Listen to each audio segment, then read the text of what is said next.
Hello friends, welcome to my YouTube channel smart study centre. तो दोस्तों, कैसे हैं आप सभी? उम्मीद करते हैं एकदम अच्छे होंगे, मस्त होंगे, जबरदस्त होंगे। तो दोस्तों, आज का हम लोग का टॉपिक है वो है डेंगू के बारे में। यानी डेंगू क्या है? डेंगू एक बीमारी है, जिस बीमारी के बारे में आज हम आपको पढ़ाने वाले हैं। ठीक है, इससे पहले हम दो बीमारी के बारे में बता चुके हैं, मलेरिया और फाइलेरिया।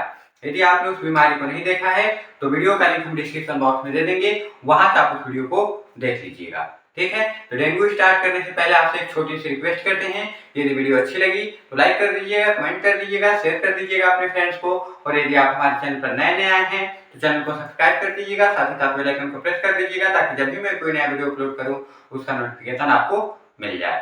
तो चलिए स्टार्ट करते हैं आज का अपना टॉपिक, डेंगू। ठीक है, डेंगू क्या है? हमने कहा डेंगू एक बीमारी है। अब बीमारी क्या है ये भी हम बता चुके हैं आपको कि बीमारी क्या होती है। ह्यूमन का जो नॉर्मल फंक्शन होता है, बॉडी का नॉर्मल फंक्शन से एबनॉर्मल फंक्शन की तरफ जाना क्या है?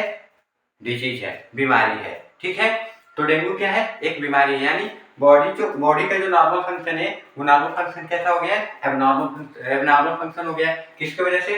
डेंगू की वजह से। डेंगू किसकी वजह से होता है? तो डेंगू का काज है, यानी काजेटिव एजेंट है डेंगू वायरस। क्या है? Dengue virus. यानी जब हमारे बॉडी में डेंगू वायरस आता है तब जाके हमारे बॉडी में डेंगू फैलती है। और ये डेंगू किसकी वजह से आता है? डेंगू को लेकर आता कौन है हमारे बॉडी में? डेंगू वायरस को हमारे बॉडी में लाने का काम करता है female adage aegypti mosquito. Female adage aegypti mosquito एक मॉस्किटो हमारे बॉडी में डेंगू जो अरबो वायरस है, डेंगू वायरस को हम अरबो वायरस भी कहते हैं, उसको हमारे बॉडी में लाने का कार्य करता है। ठीक है, तो वेक्टर क्या हो गया? Female adage aegypti mosquito. और कॉजेटिव एजेंट क्या हो गया? Dengue virus. वेक्टर और कॉजेटिव एजेंट क्या होता है ये भी हम एकदम अच्छे से बता चुके हैं कि वेक्टर क्या है और एजेंट क्या है। ठीक है, एजेंट जिसकी वजह से बीमारी होती है वो एजेंट है, और वेक्टर क्या है? जो बीमारी को लेके आता है। ठीक है, इसको डिटेल में जानना है तो उस वीडियो को आप देख लीजिएगा, वहां से आपको एकदम डिटेल में पता चल जाएगा। ठीक है, अब डेंगू क्या है? It is a viral disease. Dengue क्या है? एक वायरल डिजीज है विच स्प्रेड बाय द मॉस्किटो, जो मॉस्किटो की वजह से फैलता है। यानी कोई इन्फेक्टेड मॉस्किटो है, वो मॉस्किटो डेंगू से इन्फेक्टेड मॉस्किटो है, वो मॉस्किटो आपको बाइट कर ले तो आपको डेंगू होने का चांस हो जाता है।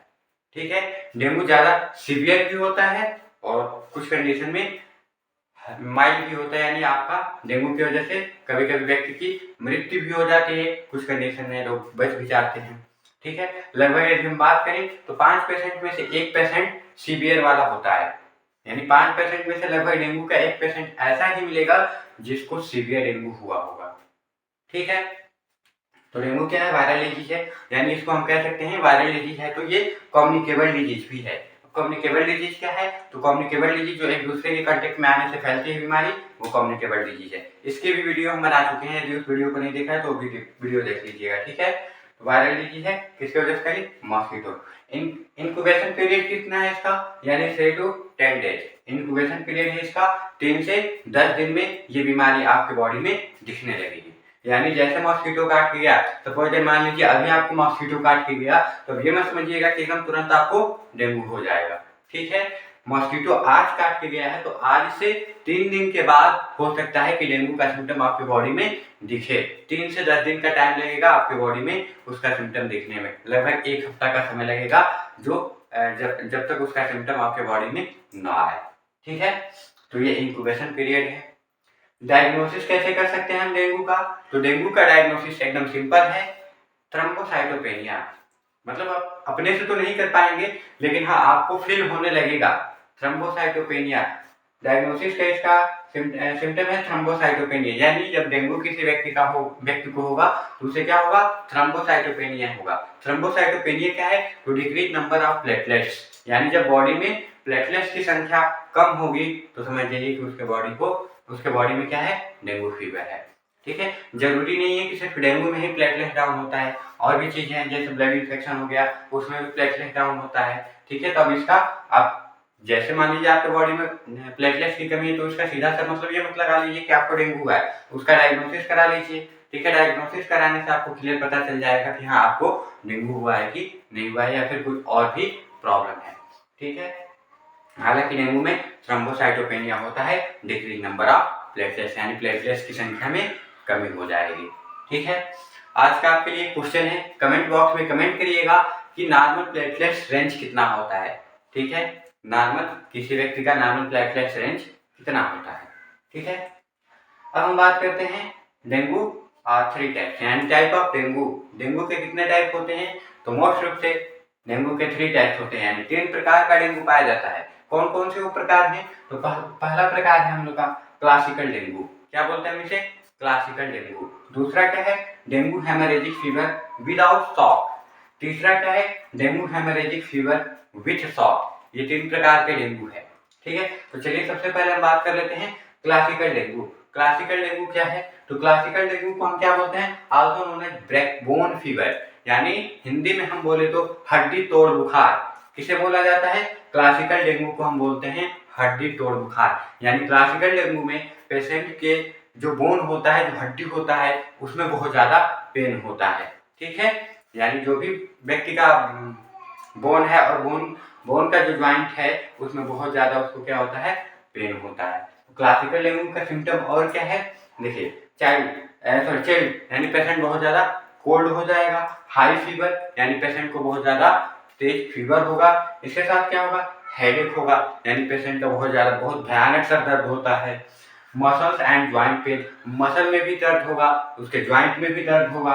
लॉस ऑफ एपेटाइट, यानी उसकी भूख खत्म हो जाएगी। इसके साथ साथ और भी उसकी कई सारी बीमारी होते हैं, तो कई सारे सिम्टम आते हैं, ये मुख्य सिम्टम है। ठीक है, तो ये रहा हम लोग का क्या, क्लासिकल डेंगू। अब हम बात करते हैं dengue haemorrhagic fever without shock, यानी इसमें शॉक नहीं आता है लेकिन डेंगू फीवर है।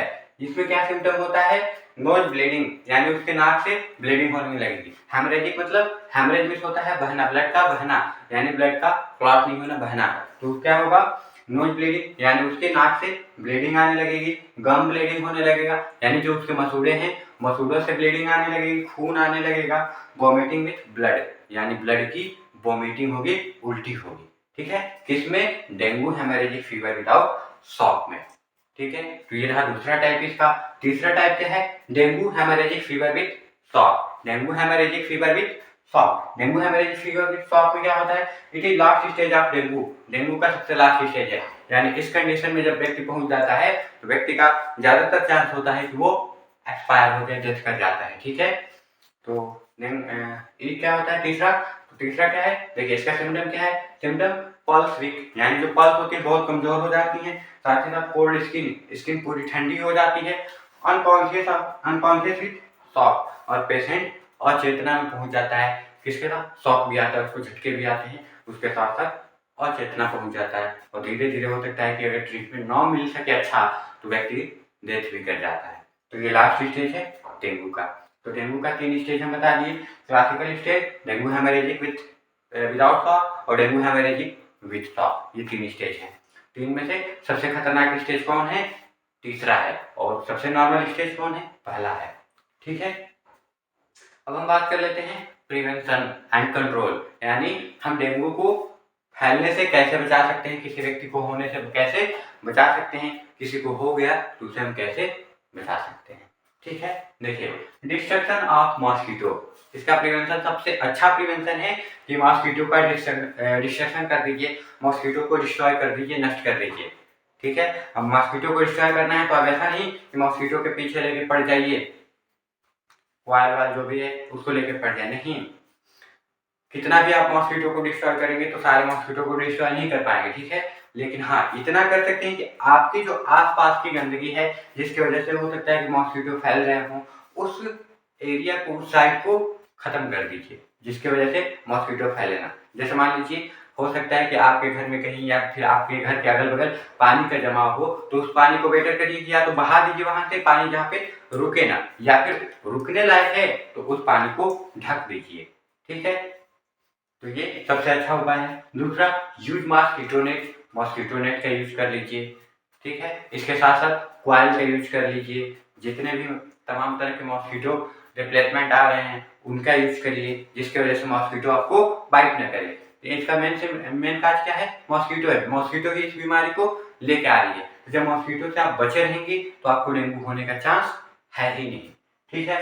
और क्या कर सकते हैं, अर्ली डायग्नोसिस और उसका कंटिन्यू डायग्नोसिस कराते रहिए, यहाँ कहीं आपको डेंगू हुआ तो नहीं है। और यदि डेंगू आपको पता चल जाए कि हाँ डेंगू हो गया है तो उसका अर्ली ट्रीटमेंट कराइए, लगातार ट्रीटमेंट कराइए। अब ये नहीं कि हाँ आपको पता चल गया कि आपको डेंगू है और आप एकदम अलस पड़े हुए हैं, ना कोई चिंता है ना फिक्र, कोई चीज नहीं, एकदम मस्त है। तो ऐसा ना रहिए, उस डेंगू का इलाज करिए, नहीं तो वो पहले स्टेज से दूसरे में पहुंचेगा, दूसरे से तीसरे में पहुंचेगा और तीसरे स्टेज से समझिए कि तीसरे स्टेज क्या है, लास्ट स्टेज है, यानी जीवन का वहां पे अंत हो जाएगा। ठीक है। तो ये रहा हम लोग का डेंगू। 3 बीमारी आपको हम पढ़ाए हैं, मलेरिया, फाइलेरिया, डेंगू। ये तीनों बीमारी किससे थे, मॉस्किटो से फैलने वाली थे। और तीनों बीमारी क्या है, कम्युनिकेबल डिजीज है, यानी one person to another person ये फैल सकती हैं। यानी हम कह सकते हैं कि एक व्यक्ति के जब दूसरे व्यक्ति के संपर्क में आएगा तो ये बीमारी उसको भी हो जाएगी। ठीक है। तो ये रहा हम लोग का डेंगू। उम्मीद करते हैं आपको एकदम अच्छे से समझ में आ गया होगा। यदि कोई टॉपिक या कोई यहाँ पे जो पॉइंट है हमसे मिस्टेक हो गया होगा, नहीं हम बता पाए होंगे, तो उसको कमेंट बॉक्स में कमेंट करिएगा। नेक्स्ट वीडियो में जब हम आएंगे तो उस टॉपिक को पूरा क्लियर से आपको समझाएंगे और जो भी छूटा होगा उसको हम बता देंगे। ठीक है। तो उम्मीद करते हैं वीडियो अच्छी लगी होगी। वीडियो अच्छी लगी है तो लाइक कर दीजिए, कमेंट कर दीजिए, शेयर कर दीजिए अपने फ्रेंड्स को। और यदि आप हमारे चैनल पर नए आए हैं तो चैनल को सब्सक्राइब कर दीजिए, साथ ही साथ बेल आइकन को प्रेस कर दीजिए ताकि जब भी मैं कोई नया वीडियो अपलोड करूं उसका नोटिफिकेशन आपको मिल जाए। तो मिलते हैं नेक्स्ट वीडियो में नेक्स्ट टॉपिक के साथ, तब तक आपका दिन शुभ हो, मंगलमय हो। धन्यवाद।